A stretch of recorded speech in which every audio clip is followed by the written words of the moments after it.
With the new My Hero Academia Ultra Age fanbook having dropped, we have gotten a ton of brand new information regarding all of the characters and world of My Hero Academia, including All For One's full real name, tons of One For All lore, America's new #1 pro hero, what exactly Shigaraki's quirk originally was before All For One stole it, and so much more. I won't go into every little detail that was added into the Ultra Age fanbook, just the really big ones. Now, let's get into the One For All and All For One stuff first. On the One For All side of things, we finally got the full names of the second and third users of One For All. The second user being Toshitsugu Kudo, and the third user's full name being Bruce Lee. Yeah, Horikoshi named Bruce after the iconic martial artist Bruce Lee. Now, Bruce and every other user of One For All actually got some added lore. Pretty much the backstories that Horikoshi had removed from the My Hero Academia manga are all added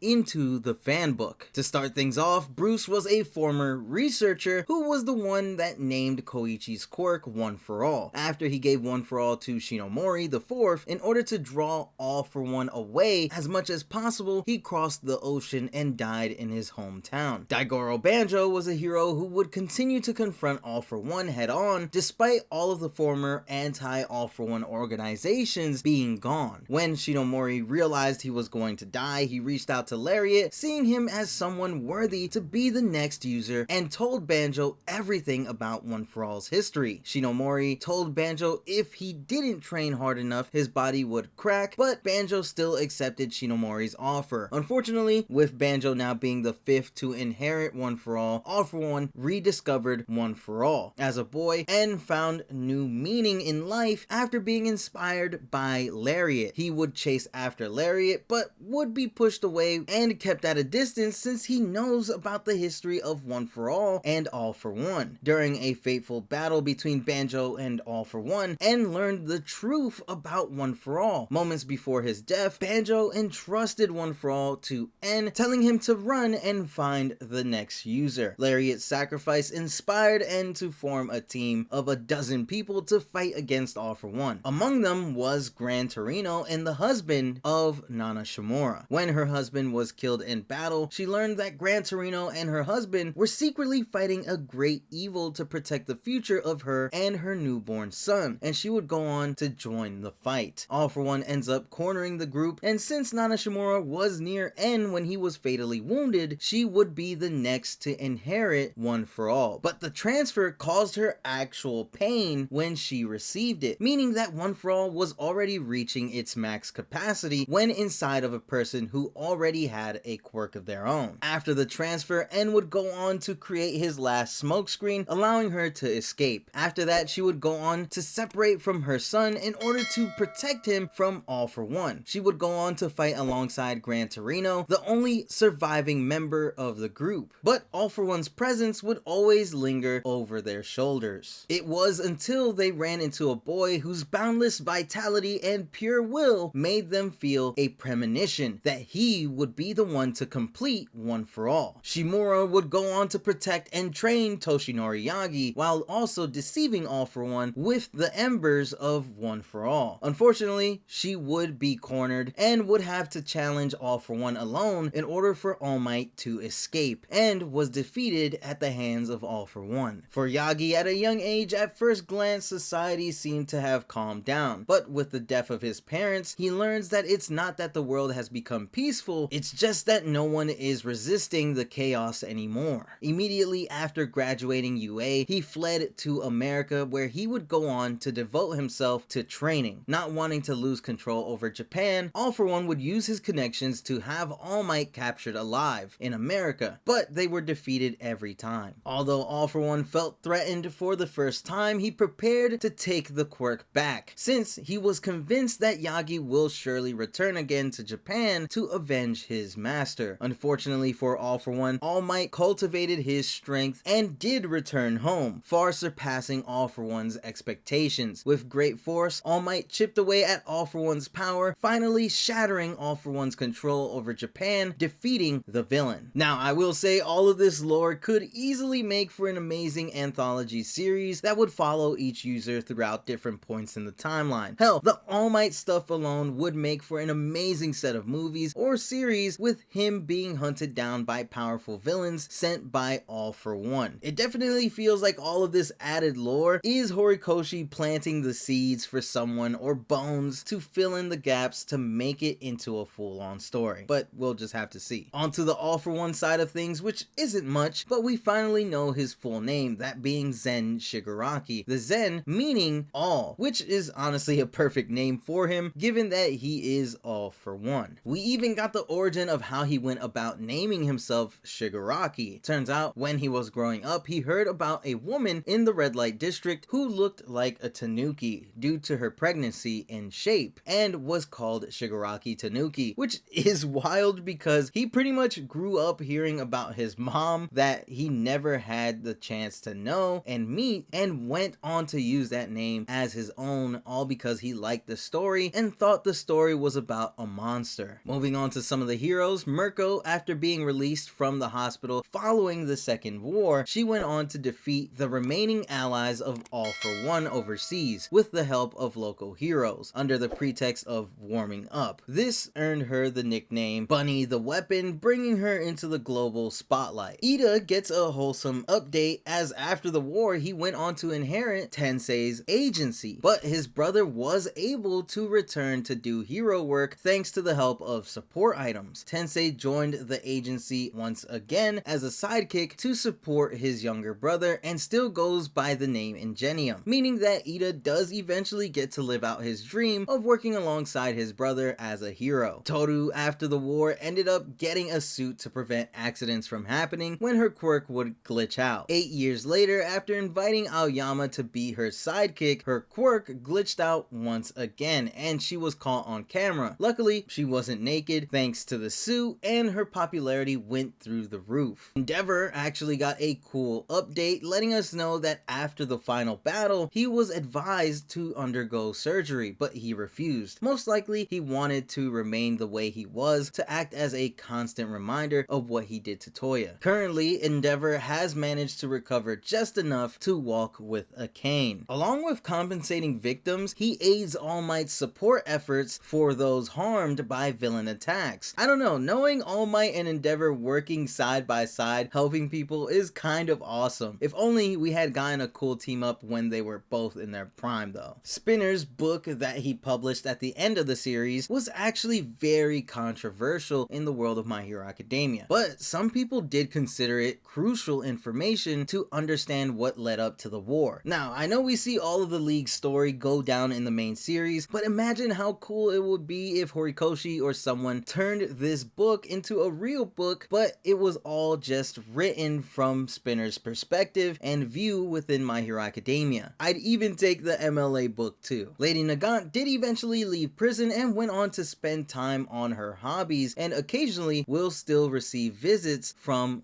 Hawks. Moving over to America, and we now know who America's #1 pro hero is since the death of Star and Stripes, and their name is Agate Minou, and their quirk is called Discrepancy. Nothing else is really known about them, but I do hope we get to see America's #1 hero in action in the future. Finally, let's get into Deku and Shigaraki. For Shigaraki, we know exactly what his original quirk was before All For One had stole it, and it was actually shown in the manga being used by All For One, and it happened to be the floating ring shown at All For One's feet that allowed him to fly, which is actually extremely depressing knowing that Tenko was actually going to inherit a version of Nana Shimura's quirk, and then All For One just stole all of Tenko's hopes and dreams of being a hero by stealing his quirk and giving him decay. For Deku, we know that during his 3rd year at UA, he completed the process of his pro hero license and became a teacher soon after. He teaches history and hero history at UA, and finally, thanks to the expansion of the hero billboard chart after he lost the Embers of One For All, his contributions to the world were valued even though he didn't have cases solved, and he was always in the top 100. Now, there was definitely way more added little details for some characters in the Ultra Age fanbook. Some of the more tiny details I'll be sure to cover in shorts, but these were some of the biggest ones I felt had the most lore added into the series and answered some of the fandom's biggest questions regarding some of the characters and places in the world of My Hero Academia. Let me know in the comment section below what your favorite addition was to the lore of My Hero Academia, whether it be something I covered in the video or one that I didn't mention from the Ultra Age fanbook. With that said, be sure to Detroit smash that like button, and if you enjoyed the video, be sure to subscribe to the Kitoroki channel with notifications on so that you don't miss any My Hero Academia content, and I'll see you all in the next one.